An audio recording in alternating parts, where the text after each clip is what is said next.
Frumoși mei vărsători, bine ați venit, dragilor! Astăzi facem etalarea bonus pentru luna noiembrie. Nu mai pierdem timpul, trecem la treabă direct, pentru că știm cu toții pentru cine este valabilă această etalare. Așadar, începem. Primele 3 mesaje pentru voi. Primul mesaj: coerență. Ai nevoie să fii coerent într-o anumită situație din viața ta. O schimbare. Coerență în ceea ce privește anumite schimbări pe care trebuie să le faci. Aici avem cartea moartea. Schimbările trebuie să fie radicale. E ca și cum ceva nu poate să mai continue așa cum este în prezent. Ai nevoie să faci anumite schimbări radicale. Însă, întâi și întâi, așează coerența în tine în legătură cu acea situație. O idee bună, ascultă-ți gândul. De ce? Vărsătorul este o zodie mentală, este o zodie de aer, ceea ce ne arată faptul că sunt foarte, hai să spunem așa,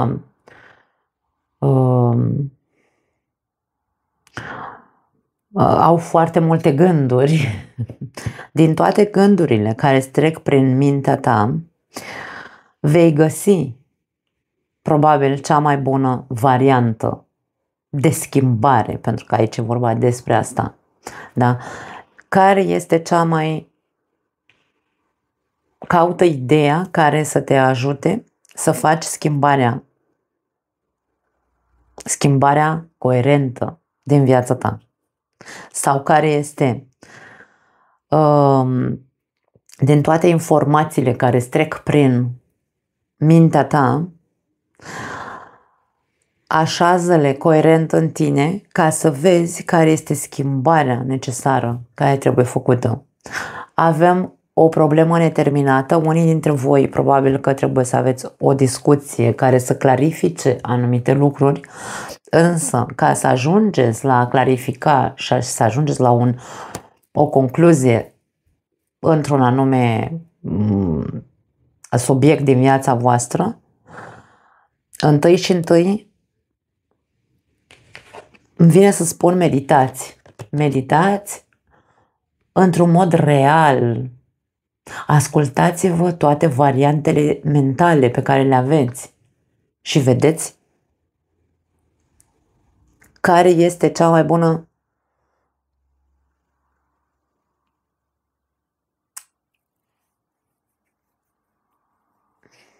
nu cea mai bună variantă, ci care este cea mai bună idee de a implementa o anume schimbare.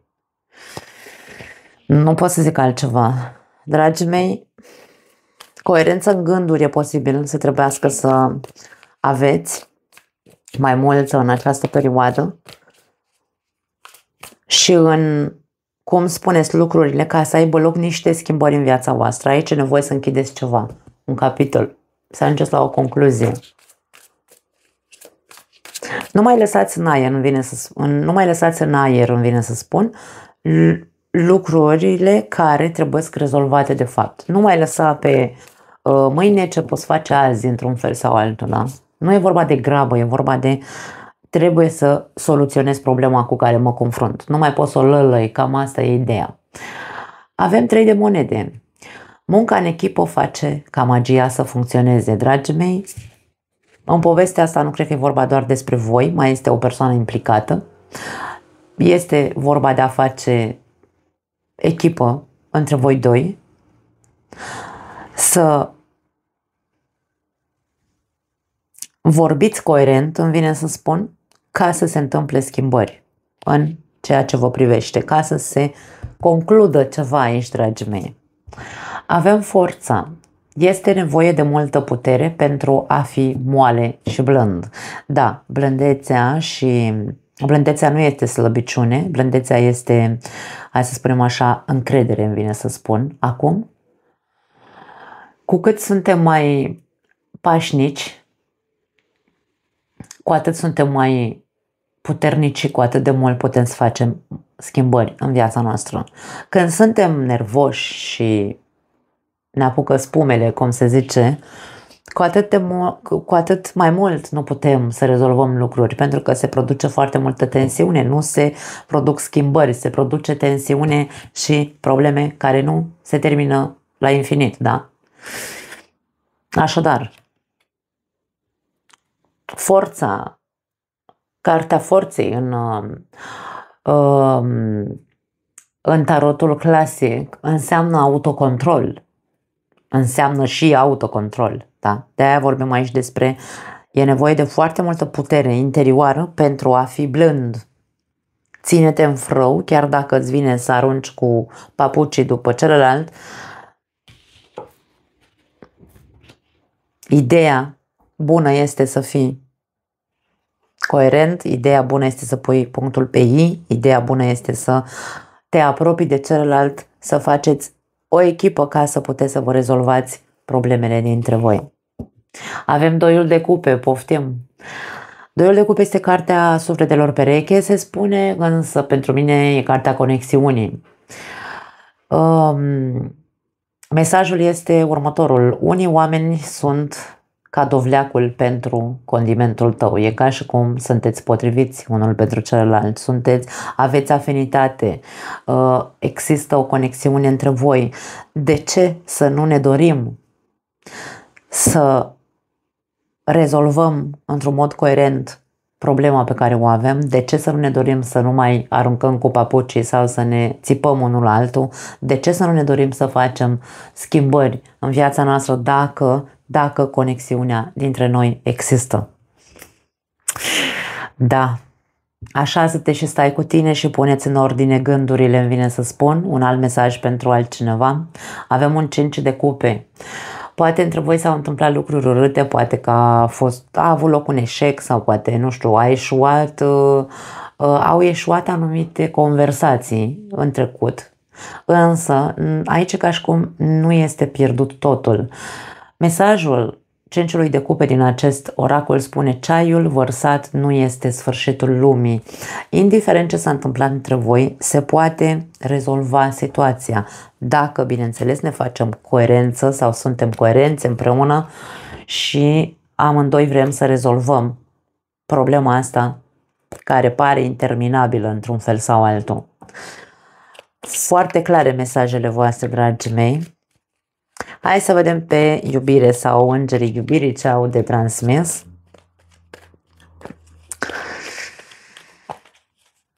Ok. Relație karmică. Relația karmică. Avem doiul de cupe. Dacă îl luăm ca fiind suflete pereche și vorbim aici despre relație karmică, vorbim despre faptul că, dragii mei, vă cunoașteți din alte vieți. Este mesajul acestei cărți. Dacă conexiunea între voi există și nu înțelegeți, da? Nu înțelegeți, practic, Doamne, de ce nu reușesc să mă dezlipesc de omul ăsta sau de ce nu reușesc să fiu coerent în prezența persoanei astea, de ce nu reușim să rezolvăm problemele dintre noi. Relațiile karmice vorbesc despre persoane care au de învățat unul de la celălalt. Din punctul meu de vedere, da?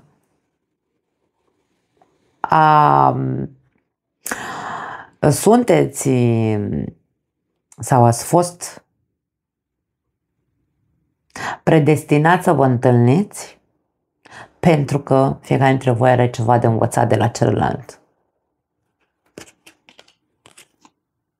Las-o așa. O anume tensiune sau, nu știu, control aici, poate unii dintre voi, sau frici multe, frica de schimbare. Mulți dintre noi avem multe frici și nu facem schimbări din cauza asta. Fricile ne domină. Moartea ce înseamnă? Moarte. Dacă luăm cuvântul moarte și încercăm să-l disecăm, înseamnă pierdere. Mi-e frică să nu pierd. Poate unii dintre voi, unora dintre voi vi se spune: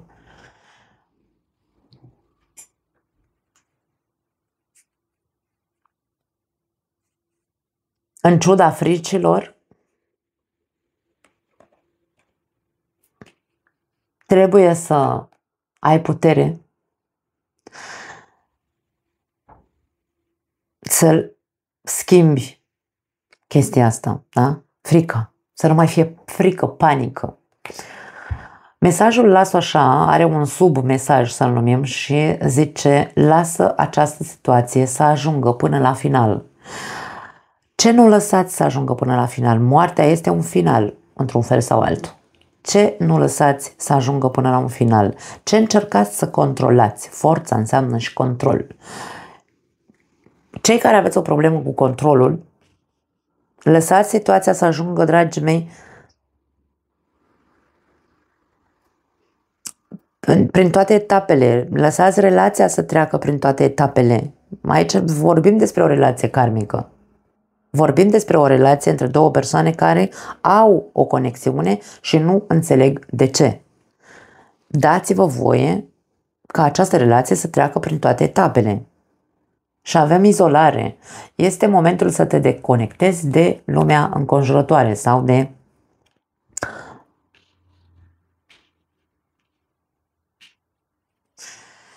nu să te deconectezi de partenerul de viață pentru cei care aveți o relație. Nu e vorba de a te deconecta de el. Poate e vorba de a te deconecta de gândurile astea în care zici: nu înțeleg, Doamne, de ce nu reușesc să înțeleg că omul ăsta e, nu știu, nu că e făcut pentru mine neapărat. Omul ăsta vrea să, relația cu omul ăsta mă învață ceva. De ce nu reușesc să introduc asta în interiorul meu? Poate că da. Uite, ia-ți, nu știu, izolează-te un pic tu cu gândurile tale, pentru că tu ai nevoie aici să devii coerent. Da? Tu ai nevoie să ajungi aici la o concluzie în legătură cu persoana cu care ești. La capătul cărților avem eliberare, eliberează-te. Avem un unicorn aici care este într-un țarc. Ce te limitează? Pentru că sunt anumite limite aici, da? E momentul să preiei controlul vieții tale, spune acest card. E momentul să preiei controlul în această relație, îmi vine mie aici să spun. Nu trebuie să fugi, nu trebuie să te izolezi, nu trebuie să te răcești, nu trebuie să lași lucrurile așa cum sunt. E nevoie să preiei controlul, acel autocontrol despre care vorbeam, asupra gândurilor și părerilor tale în ceea ce privește povestea asta. Și asta cu tine ca să ajungi la coerență.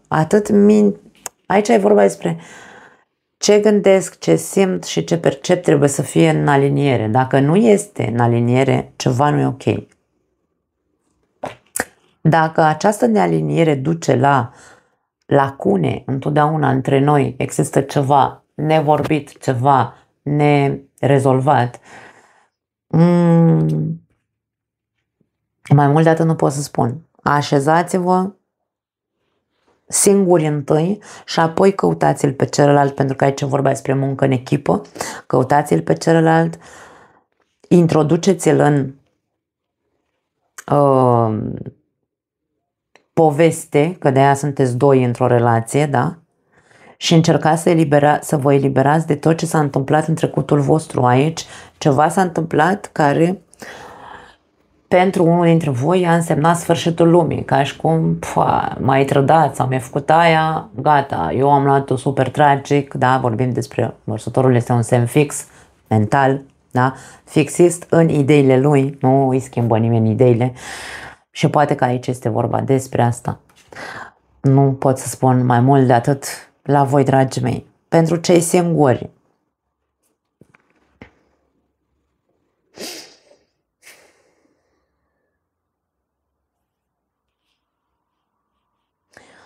unii dintre voi nu sunteți singuri, dragii mei.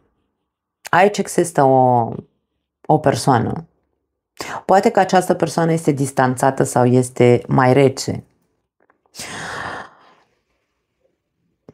Mie vine să spun, ori tu, ori celălalt, nu știu care dintre voi sunteți mai distanțați. Dacă vorbim despre o persoană care încearcă să se deconecteze emoțional și stă doar în cognitiv, Da? Avem aici mintea, mentalitatea. Dă-i voie să stea singură persoana asta. Sau dă-ți tu voie, dacă tu ești cel deconectat. Dă-ți voie să stai cu tine și să nu mai stai doar în mintea ta, ci trece și prin suflet ce înseamnă pentru tine persoana asta. Nu uita, alinierea, da? Coerența. Gând, simț sau simțire și percepție.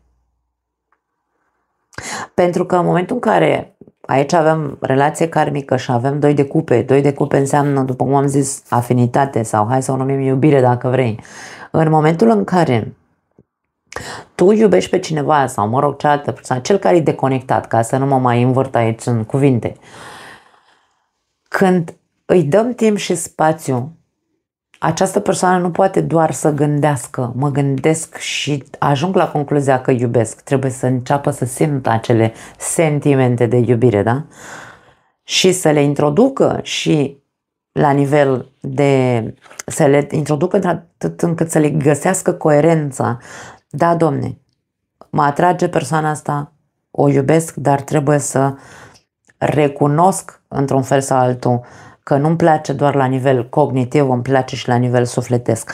Lasă persoana sau tu rămâi izolat în cazul în care ai nevoie să stai cu tine. Gândește-te la persoana asta și vei ajunge într-un fel sau altul la o concluzie. Dacă îți dai spațiu și timp.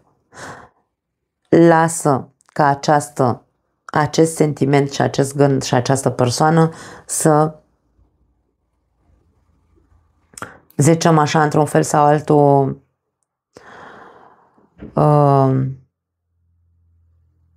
să își schimbe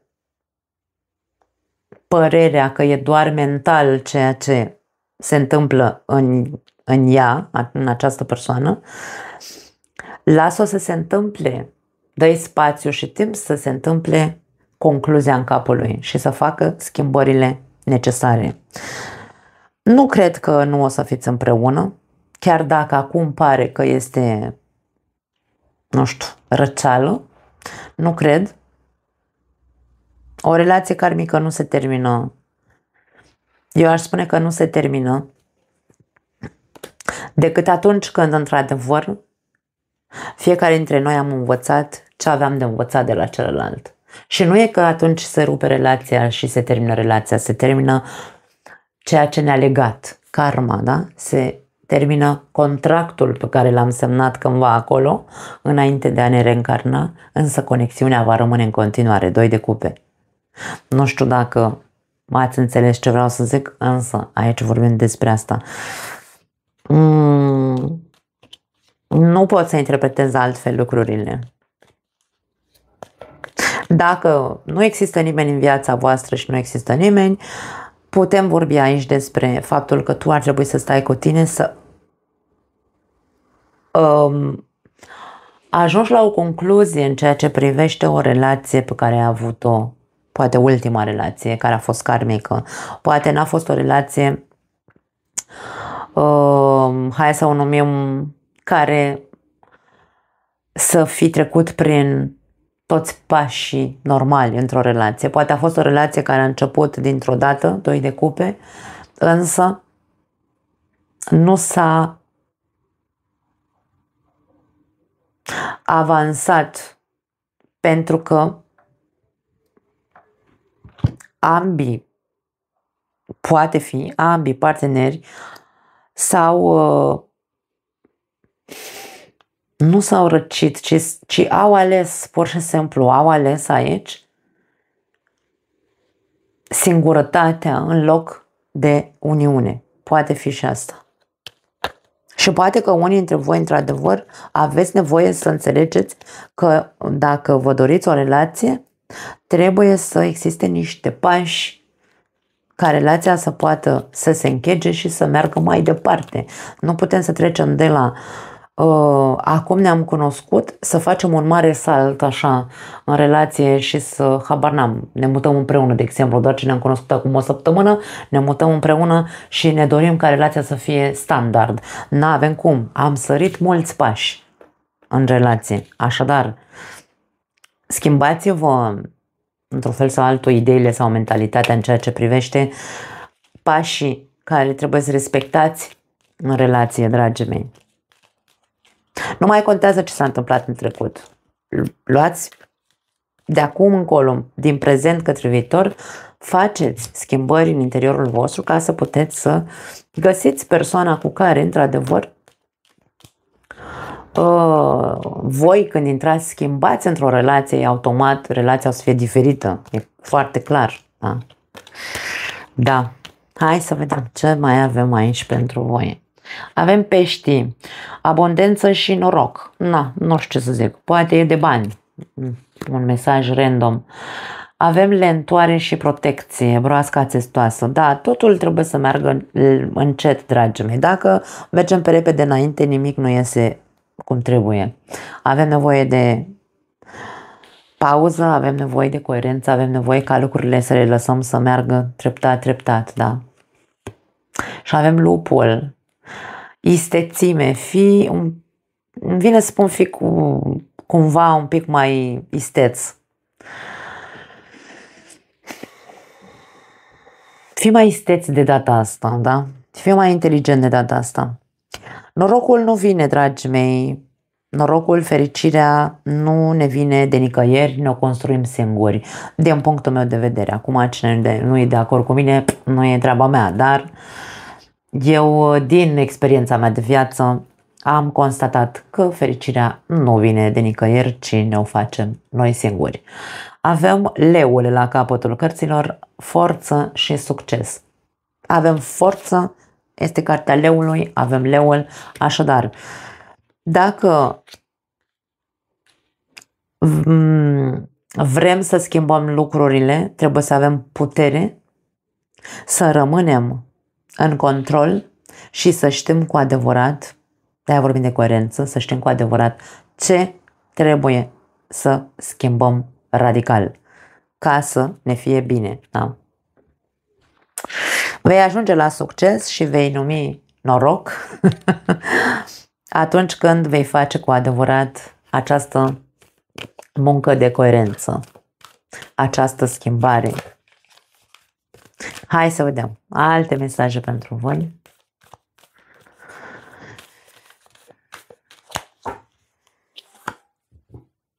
Fii sincer cu tine însuți. Acest mesaj nu are nevoie de traducere.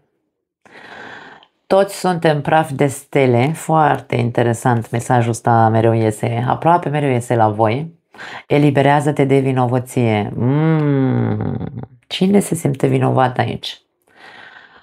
Ți-ai câștigat toate drepturile într-un fel sau altul. Unii dintre voi e ca și cum, Doamne, până acum ai câștigat sau ai avut de câștigat în funcție de cum ți-ai trăit viața, în funcție de cum ai gândit, în funcție de cum ai făcut sau nu ai făcut schimbări în viața ta, în funcție de cât de mult ai controlat sau te-ai autocontrolat.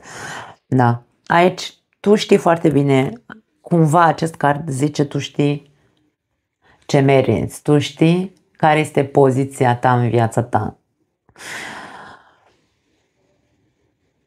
Avem o persoană relaxată aici, în această fotografie. Stă pe plajă și citește, își dă voie să se relaxeze. Poate că asta ar trebui să faci. Relaxează-te, ia-ți o perioadă pentru că ai nevoie de a-ți pune niște ordine în gânduri.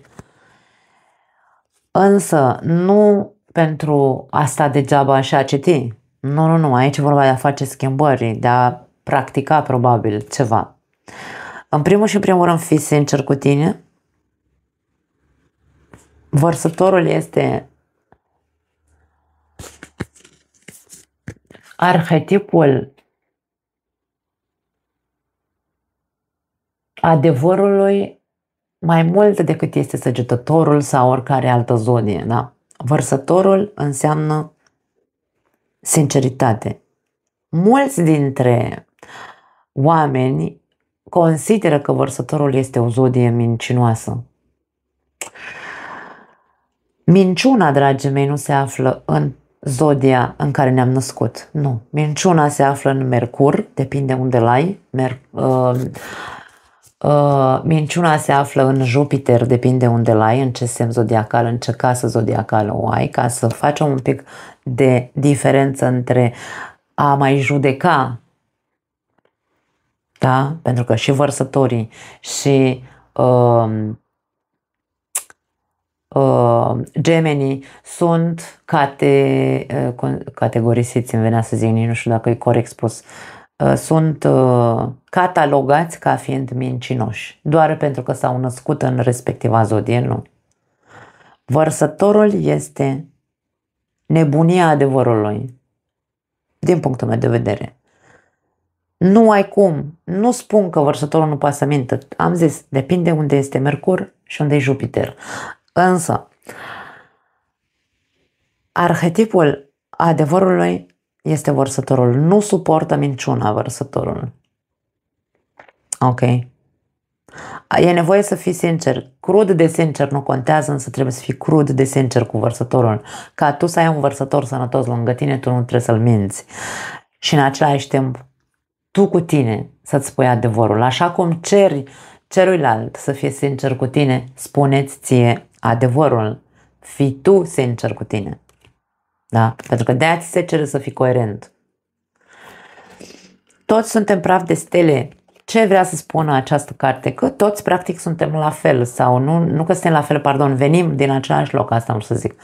Toți venim din același loc, din același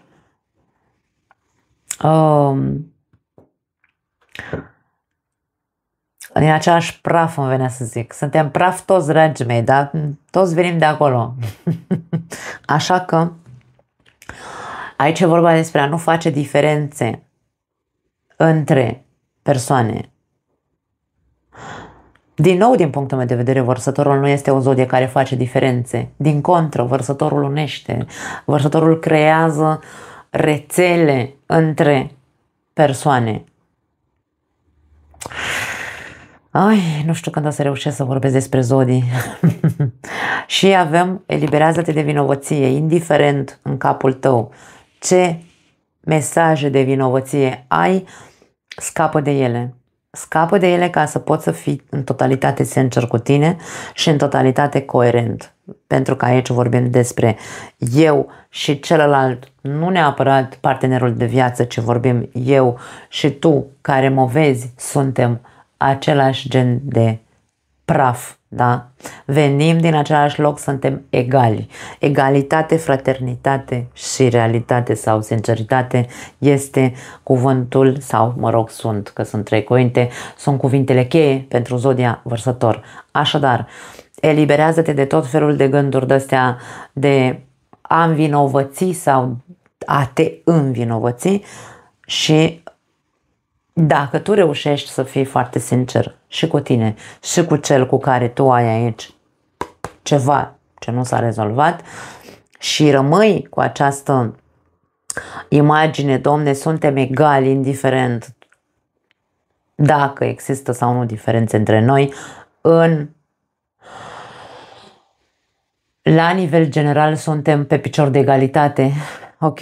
Atunci vine coerența, atunci vin ideile, atunci vine cea mai bună idee pentru a ști care este maniera în care să poți face schimbări în viața ta. Nu pot să spun mai mult de atât. Vă pupăcesc, dragii mei, ne vedem data viitoare. Ceau!